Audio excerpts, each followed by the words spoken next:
Topic पे बात करते हैं जिसको हम कहते हैं कि ठोसों में निबिड संकुलन। अंग्रेजी में कहा जाता है कि इन ठोसों में कैसे हम इनकी क्लोज पैकिंग करें, यानी किस प्रकार ठोस के कण एक दूसरे के कितने क्लोज हैं या किस प्रकार से हम उनका निबिड संकुलन कर सकते हैं या उनको पैक कर सकते हैं, इसीलिए इसको कहा जाता है क्लोज पैकिंग।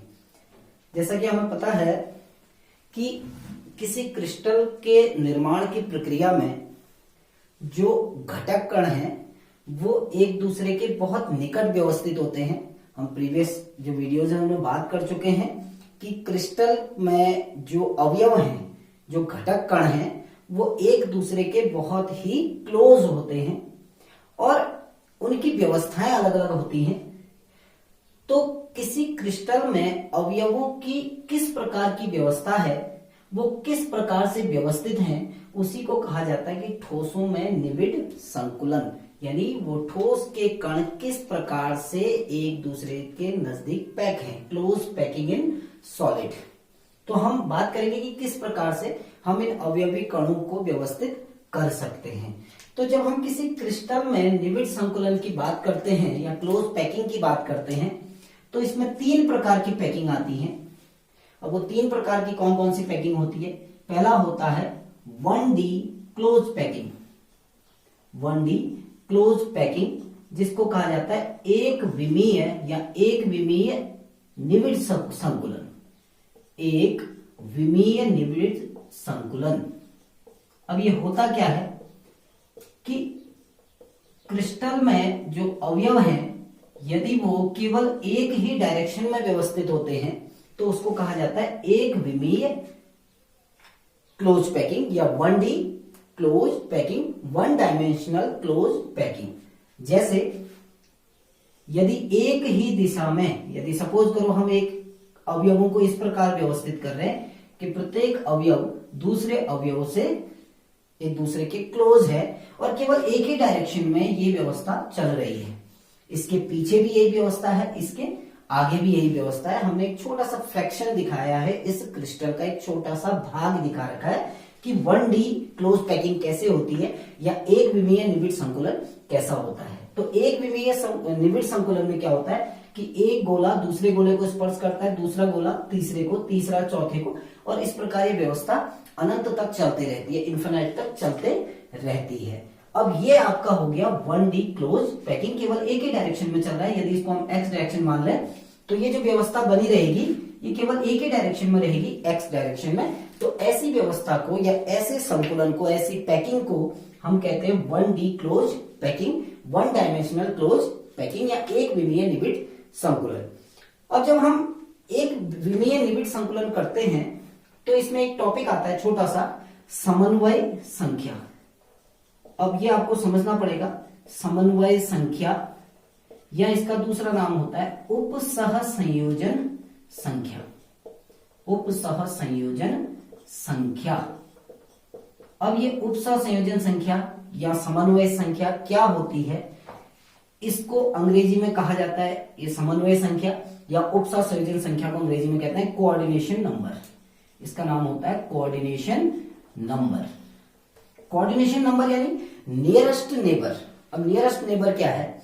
कोऑर्डिनेशन नंबर की जो हम डेफिनेशन देते हैं, परिभाषा देते हैं, हम कहते हैं कि किसी निबिड संकुलन में, चाहे वो 1D हो, चाहे वो 2D हो, चाहे वो आपका उससे एडवांस में 3D स्ट्रक्चर क्यों ना हो, तो होता क्या है, समन्वय संख्या कहते हैं कि किसी क्रिस्टल में या किसी निबिड संकुलन में कोई एक गोला यानी अवयव, कोई एक अवयव अपने निकटवर्ती जितने अवयवों को स्पर्श करता है। ध्यान से सुनिएगा कि कोई एक अवयव अपने निकटवर्ती जितने अवयवों को स्पर्श करता है वो उसकी उपसह संयोजन संख्या होती है या समन्वय संख्या होती है। अब ये 1D क्लोज पैकिंग है। आप देखिए 1D क्लोज पैकिंग में हम इस गोले को मान के चलते हैं जो हमने यहां पर लिया है। अब आप देखिए ये गोला कितने अवयवों को स्पर्श कर रहा है, एक अपने राइट हैंड साइड में और एक अपने लेफ्ट हैंड साइड में। तो ये जो अवयव है, ये जो गोला है, ये अपने निकटवर्ती 2 गोलों के संपर्क में है केवल। तो यहां पर इसकी कोऑर्डिनेशन नंबर या इसकी उपसह संयोजन संख्या केवल 2 होगी। अर्थात 1D क्लोज पैकिंग में, 1 डायमेंशनल क्लोज पैकिंग में जो कोऑर्डिनेशन नंबर होता है या जो समन्वय संख्या होती है वो 2 होती है, क्योंकि प्रत्येक गोला 2 गोलों के संपर्क में रहता है। आप किसी भी गोले को देख लीजिए, अगर इस गोले को देखते हैं, ये भी अपने निकटस्थ 2 गोलों के संपर्क में रह रहा है, तो प्रत्येक की जो कोऑर्डिनेशन नंबर है, समन्वय संख्या है, वो कितनी हो गई? 2, क्योंकि एक गोला 2 गोलों को स्पर्श कर रहा है, इसीलिए कोऑर्डिनेशन नंबर 2 हो गई। ये पैकिंग है 1D क्लोज पैकिंग या एक विमीय निबिड संकुलन। अब हम इससे थोड़ा आगे चलते हैं। अब हम आते हैं 1D के बाद आते हैं 2D क्लोज पैकिंग में। अब 2D क्लोज पैकिंग क्या होती है? देखिए, द्विविमीय निबिड संकुलन। 2D क्लोज पैकिंग 2 टाइप की होती है। अब जैसे 1D क्लोज पैकिंग केवल एक ही प्रकार की होती है, 2D क्लोज पैकिंग 2 प्रकार की होती है। अब वो 2 प्रकार कौन कौन से हैं, ध्यान से समझिएगा। 2D क्लोज पैकिंग में पहला प्रकार आता है 2D square packing, 2D square packing, और दूसरा आता है 2D hexagonal packing, 2D hexagonal packing. अब ये होते क्या है? देखिए, 2D स्क्वायर पैकिंग और दूसरा आता है 2D हेक्सागोनल पैकिंग। अब इनमें डिफरेंस क्या है? केवल अरेंजमेंट का डिफरेंस है कि किस प्रकार से अवयव व्यवस्थित हैं, कैसे वो व्यवस्थित होते हैं। उन्हीं के आधार पर 2 प्रकार की संरचनाएं हमको प्राप्त होती हैं। एक होता है 2D स्क्वायर पैकिंग स्ट्रक्चर, दूसरा होता है 2D हेक्सागोनल पैकिंग स्ट्रक्चर। अब हम बात करते हैं 2D स्क्वायर पैकिंग के बारे में। अब 2D स्क्वायर पैकिंग क्या होता है? देखिए, अब 2D कहा है तो ये समझ लेना 2 डायरेक्शन में चलेगा, एक्स एंड वाई डायरेक्शन। यानी जो व्यवस्था होगी, आपने 1D में देखा था, 1D जो क्लोज पैकिंग थी, उसमें जो अरेंजमेंट था वो केवल एक ही डायरेक्शन में इनफाइनाइट तक चल रहा था, अनंत तक एक ही दिशा में चल रहा था केवल।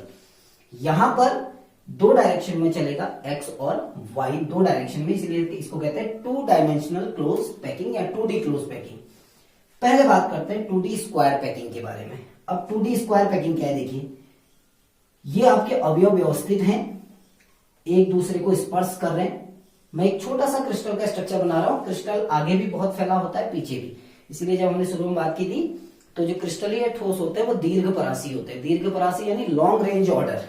ये व्यवस्था लगातार रिपीट होते रहती है और बहुत दूरी तक ये व्यवस्था बनी रहती है। अब ये तो हो गया आपका अरेंजमेंट एक्स डायरेक्शन में। समझने के लिए ये एक्स, अगर हम इसको एक्स डायरेक्शन मान लें तो अभी अवयव किस डायरेक्शन में व्यवस्थित हो रहे हैं? एक्स डायरेक्शन में। अब हम अवयवों को व्यवस्थित करते हैं वाई डायरेक्शन में। इसके नीचे दूसरा अवयव, इसके ठीक नीचे दूसरा अवयव। अब आपको इस प्रकार इनको अरेंज करना है कि दूसरा अवयव जो है वो पहले अवयव के ठीक नीचे आना चाहिए। ऐसे ही तीसरा अवयव इसके नीचे, यानी प्रत्येक अवयव दूसरे अवयव के नीचे आना चाहिए। एक लेयर और बना लेते हैं। तो इस प्रकार की जो व्यवस्था होगी इसको हम कहेंगे 2D स्क्वायर पैकिंग। ये 2D स्क्वायर पैकिंग कहलाता है, यानी एक गोले के नीचे दूसरा गोला, इसके नीचे ये वाला, इसके नीचे तीसरा, तीसरे के नीचे चौथा। और चूंकि 2 डायरेक्शन में चल रहा है, एक्स में भी और वाई में भी, इसीलिए इसको कहा जाता है 2D स्क्वायर पैकिंग। अब स्क्वायर क्यों कहा जाता है? देखिए, स्क्वायर पैकिंग, आप किन्हीं भी 4 गोलों को मिलाइए, आपका स्ट्रक्चर स्क्वायर बनेगा। देखिए, आप किन्हीं भी 4 गोले, 8 गोले, जितने भी मिलाने चाहें तो आपका स्ट्रक्चर बनेगा स्क्वायर। इसीलिए इसको कहा जाता है 2D स्क्वायर पैकिंग। अब यहां पर कोऑर्डिनेशन नंबर कितनी होती है? देखिए, कोऑर्डिनेशन नंबर क्या है, उसकी डेफिनेशन आपको पहले बताई है कि किसी व्यवस्था में या किसी निविड संकुलन में एक गोला या प्रत्येक गोला जितने अन्य गोलों के संपर्क में रहता है या उनको स्पर्श करता है वो उसकी कोऑर्डिनेशन नंबर कहलाती है। अब हम इस गोले की बात करते हैं, किसी भी गोले को ले सकते हैं आप। मैं इस गोले को ले रहा हूं, आप देखिए इस गोले को कितने अन्य गोले स्पर्श कर रहे हैं। एक तो ये वाला इसको टच कर रहा है, एक ऊपर वाला टच कर रहा है, एक ये वाला और एक नीचे वाला। तो केवल 4 गोले इसको स्पर्श कर रहे हैं, ये नहीं कर रहा है, ये भी नहीं कर रहा है, केवल 1 2 3 4। तो इस अवयव को या इस गोले को केवल 4 गोले स्पर्श कर रहे हैं, तो यहां पर इसकी कोऑर्डिनेशन नंबर कितनी है? 4। इसकी उप सह संयोजन संख्या या इसकी कोऑर्डिनेशन नंबर 4 आ जाएगी, क्योंकि प्रत्येक गोला अन्य 4 गोलों के संपर्क में रहता है। स्क्वायर पैकिंग क्यों कहते हैं? क्योंकि आप किन्हीं भी गोलों को मिलाइए, आपकी जो संरचना बनेगी वो स्क्वायर संरचना बनेगी या वर्ग संरचना बनेगी, इसीलिए इसको कहा जाता है 2D स्क्वायर पैकिंग। कब बनेगी? जब एक गोला दूसरे गोले के नीचे और तीसरा गोला उसके नीचे, चौथा गोला उसके नीचे व्यवस्थित होगा। तो इस प्रकार की व्यवस्था को हम कहते हैं 2D स्क्वायर पैकिंग। तो 2D स्क्वायर पैकिंग में कोऑर्डिनेशन नंबर आता है 4। अब हम आते हैं 2D हेक्सागोनल पैकिंग में। अब 2D हेक्सागोनल पैकिंग में क्या होता है कि पहले गोलों की लाइन हमने लगा दी, थर्ड, फोर्थ, फिफ्थ, सिक्स, मैं 6 गोले ले रहा हूं, आप ज्यादा भी ले सकते हैं। अब होगा क्या, ये व्यवस्था नहीं होगी, इसमें तो स्क्वायर पैकिंग है, ये हेक्सागोनल पैकिंग है। तो दूसरे प्रकार की व्यवस्था में क्या होता है कि जो दूसरा, अब नेक्स्ट लेयर का, दूसरी परत का जो गोला होगा वो इसके नीचे नहीं होगा, बल्कि इन दो गोलों के बीच में जो डिप्रेशन आ रहा है, जो गड्ढा है, उस गड्ढे के बीचों बीच में होगा। इस प्रकार से इन दोनों के गड्ढों में अगला अवयव, इन दोनों के गड्ढों में अगला अवयव, ऐसे ही इसके बीच के डिप्रेशन में और इसके बीच के डिप्रेशन में।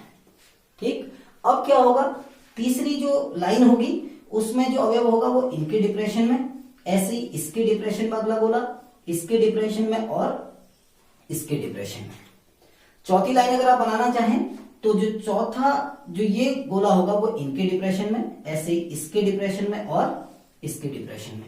तो इस प्रकार की जो व्यवस्था होती है जिसमें पहली परत तो सिंपल लगाई जाती है, लेकिन दूसरी परत का जो गोला होगा वो पहली परत के दो गोलों का जो गड्ढा होगा, उनके बीच में जो डिप्रेशन बनेगा, उस डिप्रेशन के को कवर करेगा, यानी इस डिप्रेशन के बीच में उसको रखा जाएगा।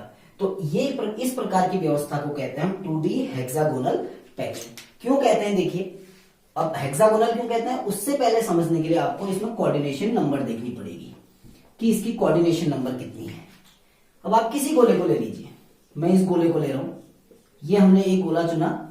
अब आप देखिए कि ये गोला अन्य कितने गोलों को स्पर्श कर रहा है। देखिए, एक इसको स्पर्श कर रहा है,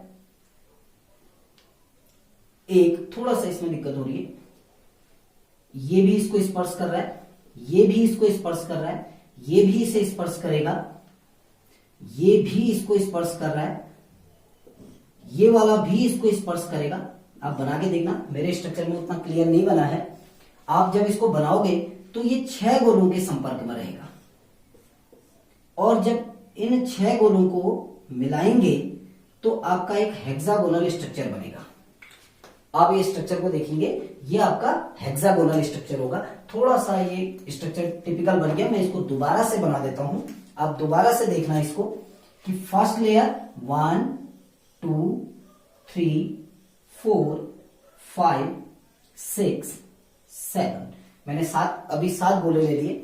अब दूसरी परत का गोला इनके डिप्रेशन में आएगा।